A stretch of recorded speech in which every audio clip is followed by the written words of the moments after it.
childhood was average. I had a typical family nestled in a quiet town. My parents worked, and I had a little brother who had gone over to my grandma's during the weekend. My mom worked an extra shift. My dad was driving truck as he usually did. We made up for lost time by participating in family fun activities. Those were the best times for me. One evening, it was dark blue outside. I was left at home alone, feeling bored. I did not have anything to do in that silent house. The television was a bore.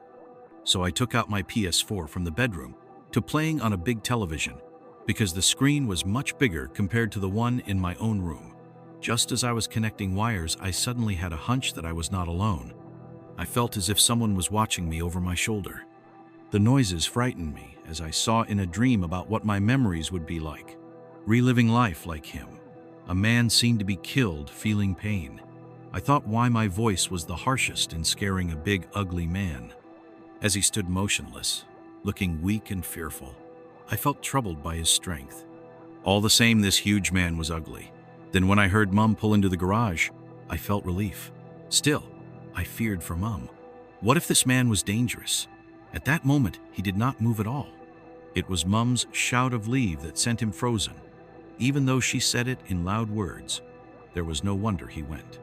The cops came, and they were bombarding Mum with questions, asking where he had gone. They had visited again, so they talked to me without any feelings of discomfort being felt on their part. The man never appeared at all fit and happy, though what was being asked was as such. My descriptions had, as a result, shown the police of what I could not bring into thoughts. Then, in their report, they summarized that such crime in Africa appeared to exist as kidnapped by the assailants who covered faces. The suspense was high. However, he was confessed to have been taken back home by me. It was found out that the house belonged to him, and he had just moved there. There was a broken house across from us. My mom got there early. It changed my life. For years, we shared a fence. He was strange and quiet, but smiled awkwardly. He stared at me when I got off the bus. Sometimes I heard him talking to himself. Once, he hid himself while talking to no one. It was troubling. But at night, he screamed loud screams that sounded painful. My dad hated him. Our neighborhood had no violence. His story seemed odd. I first saw his face at the window. Later, he was cut up and bruised. I think he hurt himself to appear as a victim. It sounds crazy, yet it made sense. They do things similar to that. This subreddit may not be the most suitable for this situation, but it sprung into my mind as I considered the alternatives. We have just moved into a house located in a crowded region in South. It is one of those neighborhoods that make one feel anxious. However, we are in a relatively secure area. It is just not extremely pleasant. Most houses in this neighborhood date back to the 1950s. 3 old vans are regularly parked in a green house located 2 doors down from us. It appears as though people inhabit these vans, which seemed quite strange. Last summer, we encountered rather shocking things. Some days, we spotted persons in the vans, sleeping on mattresses or working on laptops with a lamp powered by a dongle of some sort. Such incidents occurred multiple times. The house itself appears vacant, as there are only vans in sight. On hot days, people use their van's air conditioner. The output from the house was only dark prior to the bright lights being turned on once. No repairs or maintenance work has ever taken place over there. I've never seen anyone who has actually been in that house. Could you please share your thoughts on this issue if you don't mind? By the way, I am a woman, age 28. We found the flat because of its low rent. The place had a bar close by which we found fabulous. Our landlord said there are 3 quiet neighbors. She warned me Tim is odd. His doors and windows are always open. We thus were not so tense about moving. We were away the first weekend. Tim was odd. The first time we met him, he stared at us and only said okay. So the next week, we tried to be friendly towards him. In the past, I was never anxious to ask a girl to dance, but when I saw her, I liked her immediately. At once, my confidence returned. I went up to 3 girls and asked them if they wanted to go dancing. She looked at me for an instant. I could tell she was probably taken aback, but then she agreed, and we began to dance close together. I get sentimental whenever I remember that night.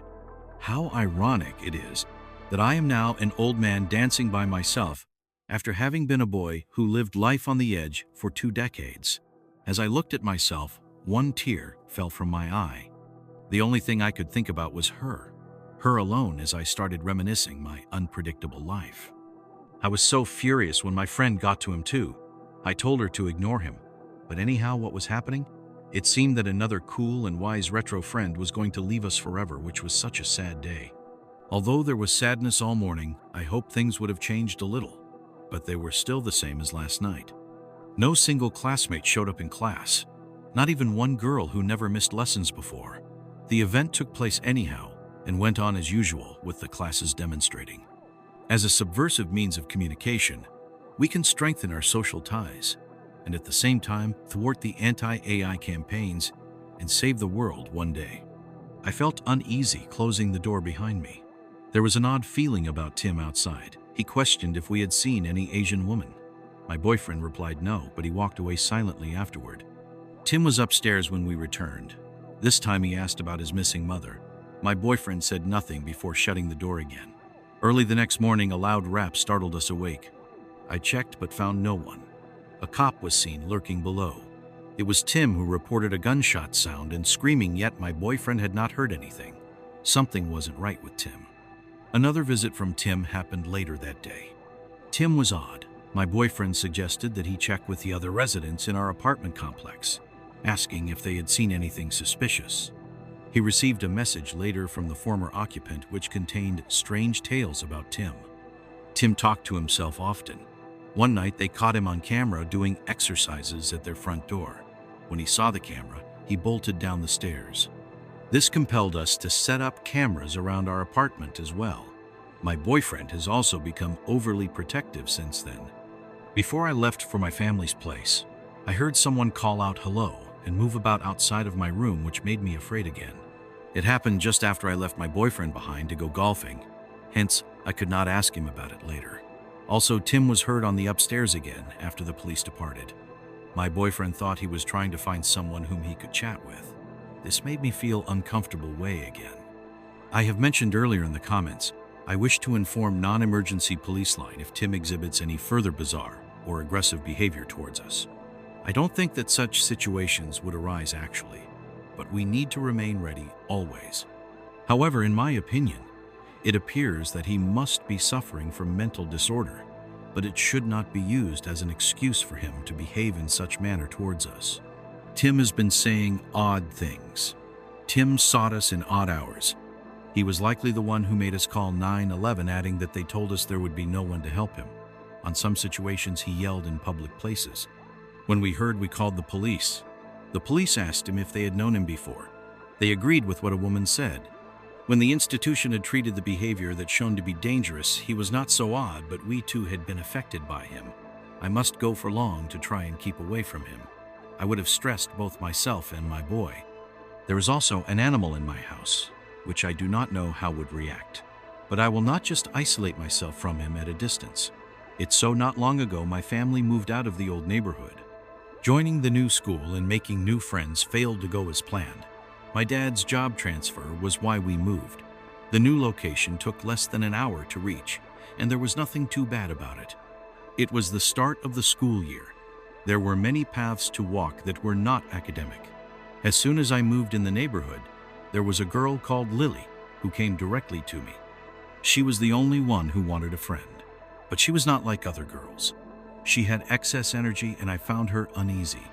I was not thinking of leaving my old friends behind. She did not do anything wrong, but her presence was heavy. After a while, she told me she had a crush on me. I was busy with other things. I did not want to disappoint her.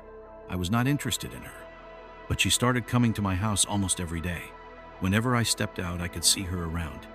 Several times I saw Lily hiding behind the bushes and trees. At first, I thought she was just loitering.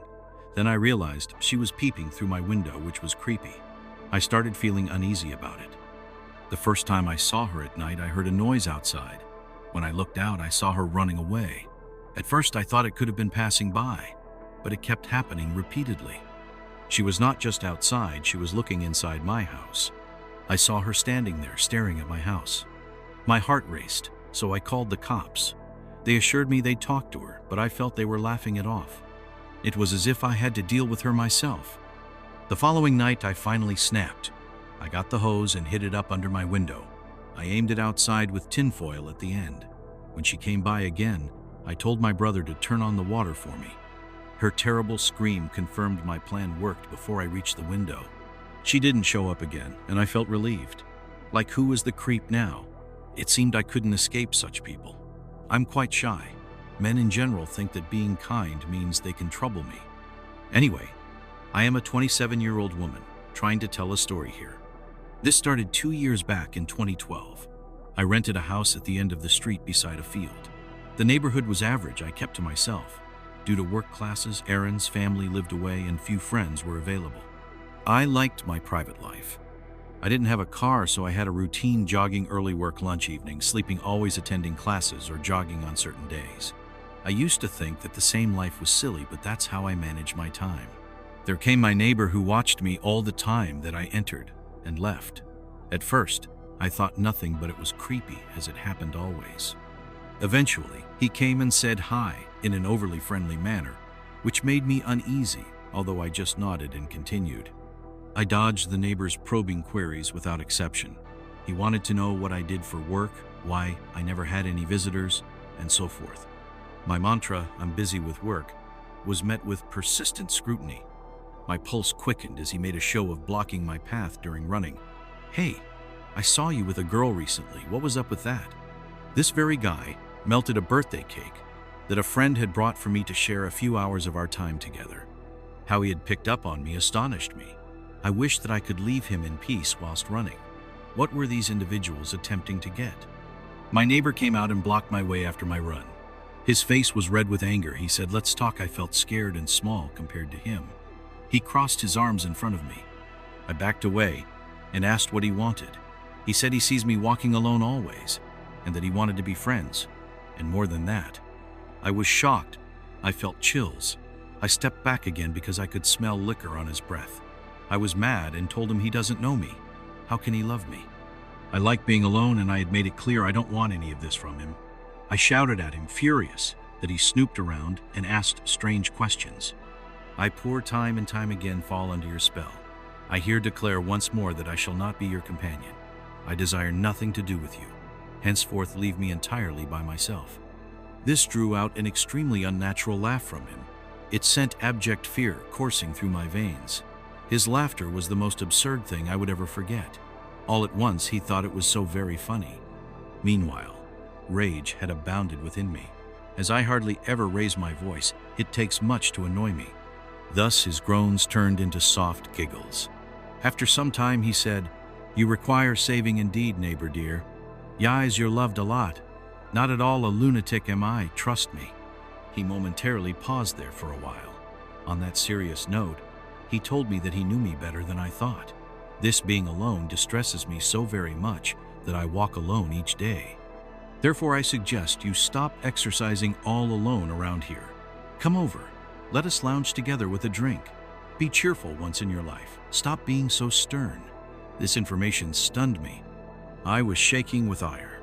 I did not dare look him once again in the eye. I barked once again. "Stay the hell away from me. You know nothing about me." I hasted back home with fear dominating my heart. Upon reaching there, I slammed wide open the door behind me. His laughter could still be heard through my windows. It penetrated my very soul like the sharpest knife. My pal knew what I went through, and they all were in a panic.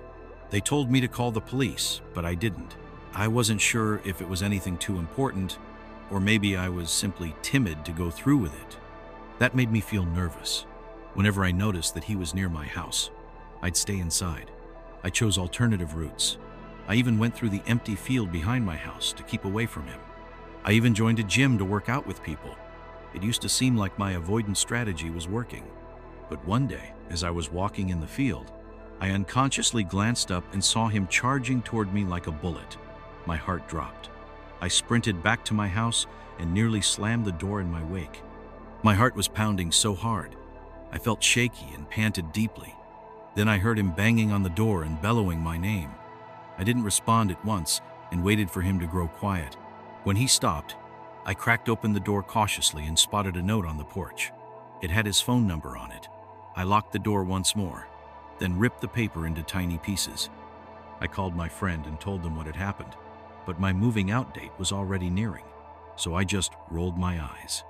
My friends helped me pack. The moving day came quickly. After packing the last things in cars, I drove down the street one last time. My neighbor shouted, "What do you mean you're moving? You should have told me everything." I felt alone in the back of my friend's car. I laughed and said through the partly open window, "I thought you knew everything." We drove away. I never looked back. That night, I could not sleep. I was concerned. I am 22, living with 2 girls. I worked at a charity.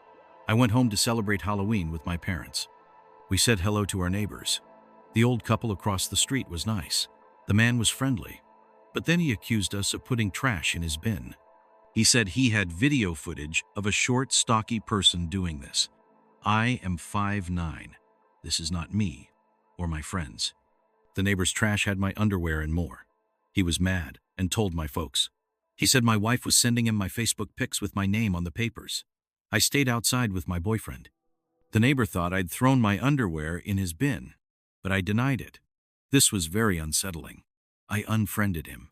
His wife said to call the cops, but my parents didn't worry. The neighbor has strange behavior, like saying my old roommate was flirting with him. One time he came over asking for Amanda, no one we know. He talked about owning a lot of guns and warned us about his wife. He makes me think it's not normal, and maybe it's a little unsafe. I'm 23, live alone with my boyfriend who works away. A guy in his 40s comes over when I'm outside. First, he was okay. Then he found out my boyfriend is often away. Now he comes knocking daily. If I don't answer, the guy just waits there.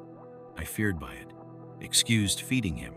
Next time, he walked into my place without asking. He said he wanted to see my home. Checked every room. Only laughed. Concerned about the bars on windows. So I went outside to have him follow me out. Later, talked to another neighbor. She too said he did same to her. Told her boyfriend about it. The man did not handle my refusal well.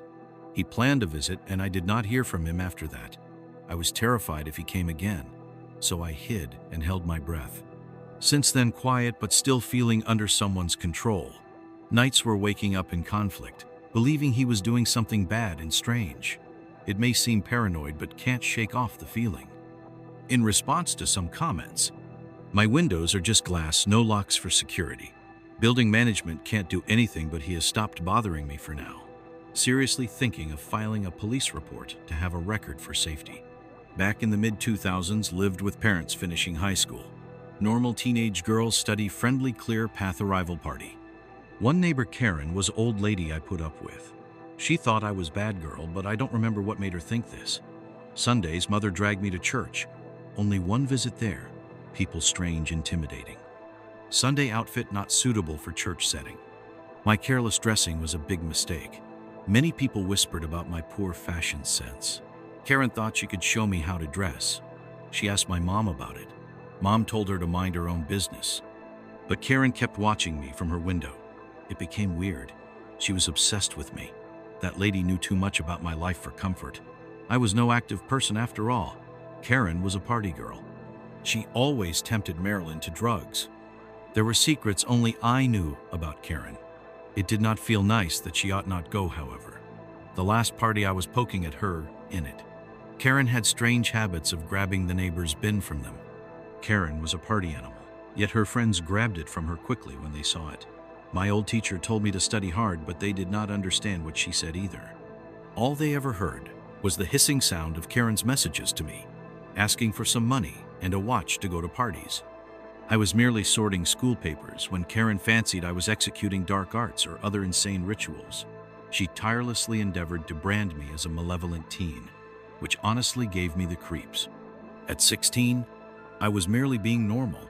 Back in the days when landlines prevailed, I had a secluded phone line in my chamber. This was comfortable as I wouldn't need to trek to the living room frequently each time I wanted to speak with someone. However, Karen seemingly had excess spare time at hand, as she attempted to hack into our phone lines, thus eavesdropping on us. It's true. She invaded our home system and was spying on us, waiting to expose any sinister discussions we might be having, such as dark magic.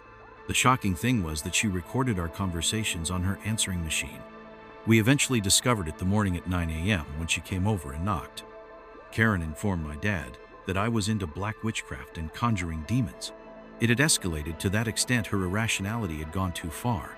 My dad was furious. He warned Karen that if she continued spying and recording our private lives, he would report her to the police.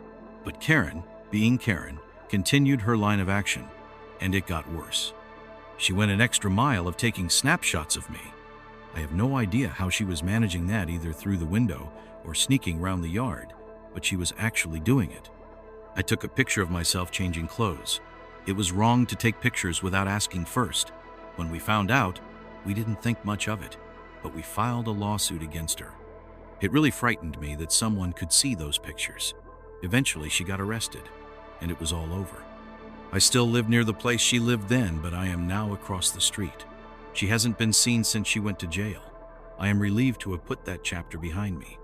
In the late 80s, there was a strange man on our block. He used to bother people. It was very uncomfortable for everyone. He would ask weird favors, and I had a bad instance with him. One time he asked for candle wax. Who carries that? I refused, but he kept following me until I ducked into a store. Despite this, he would not talk to me afterward. He did not seem insane. There was just something unusual about him.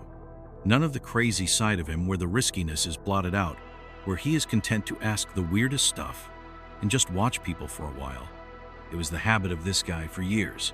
People just assumed he was harmless, like a strange part of our neighborhood's fabric. But then it was shocking when he changed one day. He turned his eye on me. It was the same old plan of his. First, he asked for one of his stupid things, not the kind I would have had, or maybe he schmoozed others in the show. That's why I was dismissive of him like usual, unsuccessfully as I did it. But this time, he unloaded. He yelled my name, like a frantic child in the second grade, or my dad, or something like that. Then he made a threat I had never heard uttered before in such a tone. There was not just my first name in the shouted words, also my full name. First, middle, last. I was a bit dumbfounded and completely unprepared. I turned to him, stunned, and asked him, what was it again? He repeated. And near the end of it, he moved so close I could feel his breath on my face. He started to talk of me as if we had known each other for a long time. He said that he had been following the pacing very same way in the shadow for a long time. Then he started mentioning the things about me, personal stuff, that there was no way he could have come to know. My heart dropped. I asked, how do you know? That he just smiled and said, I watch you all the time. I was so freaked out I could barely speak. My only response was, stay away from me, you weirdo, and I bolted. Naturally, I am not the type who plunges into others' matters in a way that would get me into the right. I had no other choice in that way of reacting. At that moment, I thought that maybe I would not see him again, but of course, I was wrong. A few days later, I looked out the window, and there he was, standing right in front of my house. I didn't know what to think. I asked him, what are you doing? I had a rough time after he got arrested for carrying illegal stuff. I didn't see him again. I thought it was finally over, but then I moved in with Mason in Cincinnati. We rented a small house for cheap. Sirens were heard at night, and there were people doing drugs near the gas station. I had to work too many hours and went home every night late. Mason was a janitor and worked many hours too. He got up at 6 a.m. and was not home till around 8 p.m. The engineer my son studied with was so busy. He came back from work at midnight. He had no time to chat. The next week, he missed classes. He was then anxious. On Monday, he was looking for my son. Mr. Fulton did not help him. He rarely saw him earlier. After talking to Mr. Fulton, he felt nervous. Mr. Fulton was very unclear. He acted as if he knew something. This scared my son. Mason thought about a feeling that he had in his stomach and decided to take things further.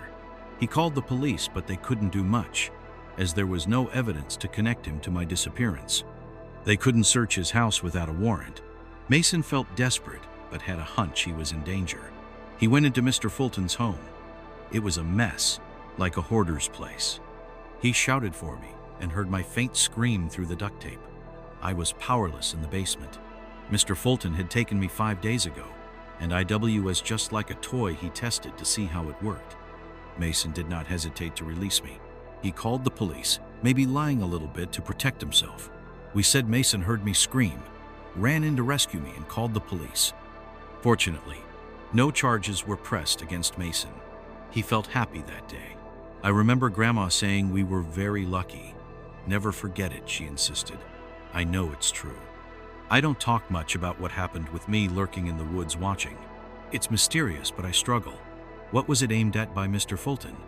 For instance, while Mason was in his room, he was at my watch the whole time. One cold evening, something I can never forget happened. Mr. Fawn broke into my home and took me to another house next door. He hit me until I was knocked unconscious. I was too weak. I never believed that this man, who always stared at us from the window, would do anything like this. He was sure strange, but we never thought this could happen. What happened is every woman's worst nightmare, and it's something I still can't shake. I was in the middle of the age of around 11 or 14. I had a few friends living close to each other in an area called housing development. As I was those kids who went home alone each day after school, I normally walked there alone. The path to get to their house was short, taking me about 10 minutes. It was usually quiet. This evening, I was carrying my small bag for spree, however, at a friend's place, the shortcut passing through trees that hid the view from the street. Suddenly, I noticed a white van parked by the road. The kind of van parents warn us not to go near. There were two men in its front seats. As I passed them, something was not right about their faces. My instincts jolted. I kept looking over my shoulders. Sure enough, the van followed me and moved too slowly in our neighborhood. I ran as fast as my legs could take me. The adrenaline surged through me, not just fear that I had been dealing with asthma. I ran fast and slammed the door of my friend's house. The van started chasing us. His dad opened the door and looked at me in a strange way. I tried to say what had happened, but he didn't listen. He just went to see the van. The next day, he told me I was overreacting. He didn't think it was a big deal, but I felt scared. A few days later, I went to my friend's house. I packed my bag so tight that only one toe can fit. Back then, I didn't have a cell phone. I thought those men were watching me every step. My heart raced like crazy. I ran faster than ever in my life, even with asthma. I was surprised that the van was still behind me. It got nearer each time I panted. And suddenly, I saw a man get out of the van and chase after me. I felt like there was no way I could escape him. I made a plan to get ahead of my pursuer. I threw my backpack at him to trip him up. It worked, and I ran to my friend's house. I was exhausted when I arrived. The police got my backpack back, but the van was gone, and nobody had noticed anything. 2 weeks later, there was a warning about a man recently arrested for trying to abduct a child. He was a sex offender, and a picture showed it was him in the van. My blood ran cold at that face.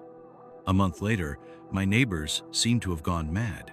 One day I walked my dog Max down a quiet road and noticed the same man talking to a small group. When he came over, I thought he was being friendly, and he petted Max. He asked me where I lived, and it felt off. I tried to get away, but he wanted to hug me and kiss me on the cheek. I dodged it and left. When I saw him again with Jack, he tried to call Max, but we ignored him. That night, I noticed his car going slowly down our street. He blasted music and yelled at me. I felt scared. Recently, I have felt uncomfortable because I saw his car parked outside our yard several times as if he was waiting for something. I was walking Max home when I noticed him again parked at the end of my block by a stop sign. At first, I ignored it the first time, but as I got closer, I caught him staring at my front door. Then he sped off like I had caught him doing something wrong. This happened for 4 days in a row. He would sit in front of my yard every evening watching the basement door, which was very alarming. When a few of my friends used that door to leave one night, he was parked right there, watching us leave. After we gone, he sped off, but it was clear he had waited. Now every time I walk Max, I can feel his eyes following me. At first, I thought it might just be a coincidence, but the more I observed the situation, it appeared that he always came around whenever I took Max out. I had to either rush back inside after some time outside, or change how I go out of the house, especially if I saw his car. Sometimes I just take Max to the dog park for safety's sake. He has made me feel scared about walking alone at night. I took a picture of his car and noted its license plate, but this is the only proof I have. I would like to notify the police, but I need more proof for them to act on it. I am angry. Puzzled. Is there anyone who has something that can assist out of curiosity? For the ones who are asking why I was cordial to him at first, When he spoke to me concerning Max, I was not rude. I didn't reveal any personal details, nor did I respond to his queries about my residence, but I turned unfriendly the following day after that initial interaction.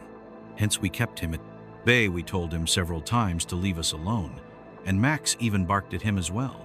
I don't comprehend why someone would think it is fine for them to try to approach a dog that is showing its teeth and growling at them. I am now in my 40s, but I still remember living in a beautiful ancient house. It was a luxurious hotel for rich people in the 19th century. The house had 4 other flats in it. One was let out to this mature guy. We named him L. The home was located on an extensive, tranquil road passing through fields and a little wooded area leading to the coastline. There weren't many homes close by, maybe not exceeding a dozen, and I lacked any friends. My age, however, the local grown-ups sometimes took me along with them. Occasionally spent time with L, but it was a summer day when I went roller skating with my friend. We got tired, so we asked a friend with a bike if we could hold on to it while he rode. He agreed, but he pedaled far too fast. We were in shorts. We pleaded with him to slow down. He was irresponsible and started to go faster. On a hill, he stood up on the bike to increase speed. He didn't want to listen. We screamed for him to slow down. He just laughed. We did not want to let go. We were frightened, but we had no choice. Once we were past that hill, he finally slowed down. Afterwards, he brushed off our concerns by saying we had asked for that speed. It was not his fault, but on the other hand, it was our responsibility for asking. Back then, my feelings were indecisive, but now I am amazed that I couldn't name the reason my mother was angry at that time. She could know some rounding the town, but I couldn't. But the second time I saw F, that was the moment I realized something was really wrong with him. In the beginning, I thought he was just being a little weird. But looking back, I can see just how creepy it was. I was by myself out in the driveway one afternoon. When he called me over, he invited me inside for some tea, and I remember feeling uncomfortable right away. I sat on his old couch, and when the tea came, it was awful. He hadn't put any sugar in it, which I didn't like. When I asked if I could have some, he just told me he didn't have any.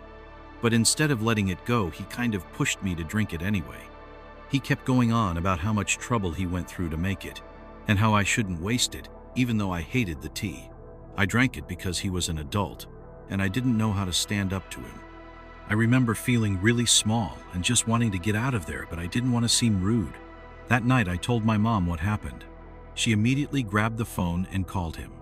She was so angry, yelling at him for putting us in danger when we were skating, but also for inviting me into his apartment. F said dreadful things about me. I felt horrible. I remembered a scary man they told stories of in childhood. He had a big, ugly body, and he was dour. The stories made us fear him as they warned us. I believed them seriously. Afterward, I got to walk to school alone across our road. Kids went to school daily, so it was not strange for me. I could identify how nice the weather was that day, but didn't remember the month. As I headed for school after crossing, something unforgettable happened. A car stopped at the intersection across from me, and there was nothing unusual about it. I had just crossing the street when I saw the driver down his window. At first glance, he seemed like any other person. Then he asked if I needed a ride to school. This boy told me he hated seeing kids walking, but I was too tired of walking. It felt good to talk to someone, so I thought it's okay. They had told me not talking to strangers, but I was a just child who trusted. It was a ride that later became something I was shameful of. I did not mind getting into the car. He indeed brought me to school. I was thankful for that. Walking every day had been horrible. Afterward, with my parents at the principal's office, I got a calling on the situation changed. My teachers saw me get out of a strange car. She got all worried and told my parents. I thought they were overreacting. Why would you get into a car with a stranger? It was just a ride. I didn't think the man did anything wrong, but they kept asking me about him. They called the police, who wanted a description of him. Every adult's worried for my safety. They even had an assembly at school. I felt embarrassed. I was not in trouble, but some thought I was lucky to get away from something bad. That man never appeared again, but my parents said he had tried to talk to some other kids in our neighborhood. We all ended up forgetting about it, but it still haunts me. I don't know if I am grateful that nothing bad happened or scared that I was lucky this time. I still think about the time I was almost kidnapped when I was a little kid. My parents were so scared that they overreacted and thought the guy was dangerous. Even now, I am not sure what I really believe. There was something strange in what happened, but I will never know for sure. Last year, my mom and fiance died. I was broken inside after that. At the funeral, I pretended to be fine, but my friends noticed. One friend was especially strong, persuading me to move in with her. The apartment where I lived with my fiancé was painful for me to stay in. It felt impossible staying alone there anymore. Besides, my friend lived in a much safer neighborhood, so I went along with it. We hardly ever met up, hence we had enough distance. Moreover, I could walk to work since it was so near my new house. I thought it would be great, but it turned out to be stressful for about 2 months. Once, I wanted to relax at a quiet park between my workplace and home after a crazy, busy day. Then, this unnerving man approached me. He did not have a scary appearance, yet something about him felt off somehow. This man looked as if he lived many years in his life. Initially, I saw a random person. Smiling, I returned to my phone. Then he asked for the time and showed me a worn-out shelf. Its rusty, dirty hands and muddy feet made me think about something unusual. With strange nonsense words, he spoke about leaving jail and needing a F2 DLC tattoo. It wasn't clear, yet his whole behavior was alarming. He didn't come interrupt my day. Did I overreact? No. This guy was creepy. I stayed calm and hoped he would leave. But then, he noticed my pin with its symbol, which made it really strange. It brightened in my face, as he was like indeed colorful flowers. Under the nighttime heaven, it was sunlit with rain precipitation on them, the flashlight computer firm. I cannot see lightings on branches reaching up to lunar heights, which should be yet a splendid, fascinating experiment for someone taking alliance of raspberry while doing handcrafts employing lamps, plus cans for getting the flour and pudding whole wheat chocolate, her total decade prize, drives over flankers, whereas none else spoke of it, whichever the method disguising to prepare for sequences, hence of backtrack any or attempt likewise. Make they do really downright propositions, since dedicated is our job, not having capacity for deception. Friendly bright colors only feature panel shows produced by the author. But next is his graphics team, who indeed changes it now and then, take comic as well, redrawing on both sides of one paper piece, unrelated at all. Maybe then? Afterward, that section gathering dust, awaiting palm housing lizard all again. Or maybe simply idling there. So way easier programming was just 2 parts hooking together. So much rather unlike long ago, with that single infographic pointing hazards, while substantially the remaining week, as per original effect day, shall be called International Day at UN, and never again universally the message.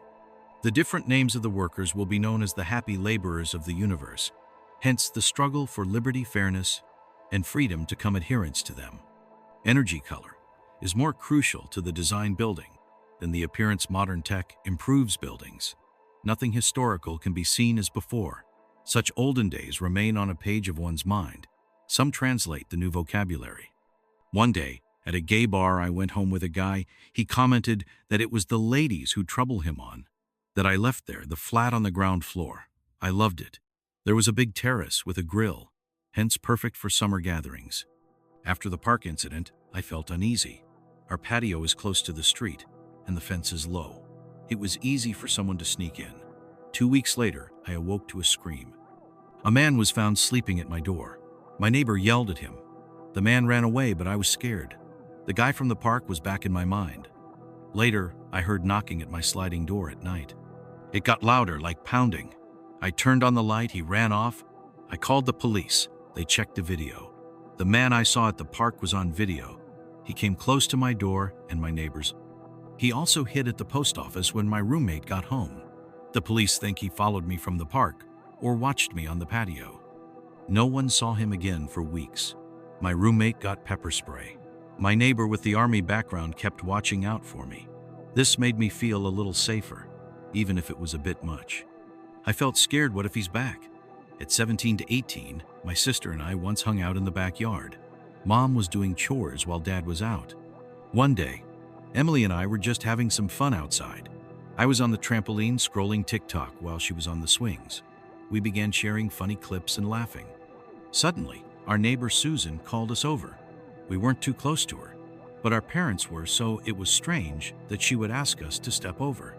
We looked at each other wondering what it could be as we went over to her. There were just the two of us walking toward her, not having a clue why she had called us that time. She was older and was therefore treated with utmost respect. Susan told us most seriously we should get inside immediately. I was puzzled, but she said that she had already notified the police. However, Emily asked what was going on, and Susan replied in a hushed tone that guys were not safe out there. We did not take the matter lightly. I ran in too. My mom was alarmed at the same time. Susan leaned in closer as she peered out through the window. Mom and I hurried to join her too, and then we saw him on the porch. I could only just remember that he had shaved his head, but my consciousness of whoever was our former neighbor Jake came back. Days and days passed after the day I had last seen him. A few weeks back he was sent to prison. At that time I did not know what was happening. I only knew he was gone. Police never explained it to us. My parents never talked about it at home too. But seeing him now awakened my awareness that he was charged for killing his wife and daughter. This stunned me. My mom's looks confirmed my thoughts when she said no word but pinned us by the arms and pointed upward.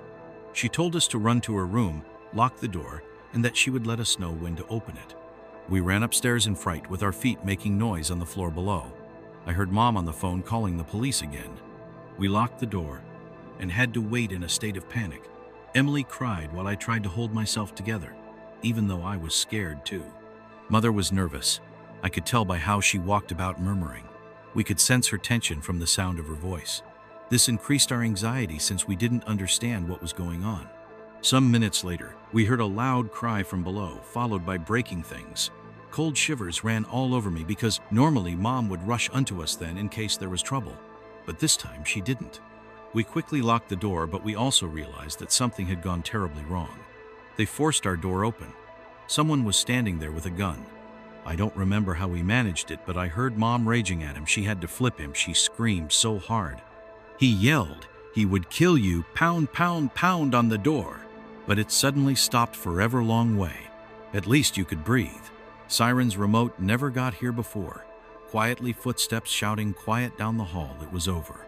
Later, we heard someone yelling at Anthony, was taken back to jail after a standoff that almost turned into a shootout. But at least they got him under control. Now we know that he had killed his wife and daughter. But somehow, he escaped from jail before showing up at our house on the run for a few hours, concerned that my father tipped cops to his arrest. Asked my dad why he'd done it, but he would not answer me. My parents did not want to tell us the full story. How come they were afraid? It's still not sure if it was done good or bad, but that's how the case went. Mom knew some info but didn't want to tell us a lot. I wondered if she was hiding something or she didn't wish to freak us out. I don't know if it was the correct thing to do. The weirdest part was that guy escaped with only revenge to do. He believed my dad had wronged him. Even after he was caught, I was scared he'd run away again. If he escaped, could he try it again? It felt personal. He was set out not just to hurt us, but totally wipe us out. A few weeks ago, somebody left food at my door, which was unsigned. It also had 2 cups of coffee. The groceries were strange. They had things like lollipops and a lubricant, which were not normal grocery items. I first thought they were misdelivered. Inside was just a letter without receipt, and I left it in the lobby, as it was awaiting the owner for collection. No one turned up. The next week, I found an envelope under my door with a letter that had $200 saying some guy was having hard times and wanted to talk with me. I didn't know how to reply, so thought maybe meant for another person. I gave it to my building manager. He also thought it was strange. So my neighbor called me through a letter asking for friendship, and had he did it, so he will stay close to his side window. The landlord warned him off me. I stopped going out then, but today I saw a man close to my balcony, making it feel uncomfortable for me. 1 hour later, I found a coin perfectly positioned at the door, which seems someone did it on purpose. And again today, out of nowhere, an old man approached asking if I want to buy a car he was selling, which was really odd. I wrote down details for reporting it. Something is off, and I am worried about that. This happened 2 years ago. I did not mention these to my spouse.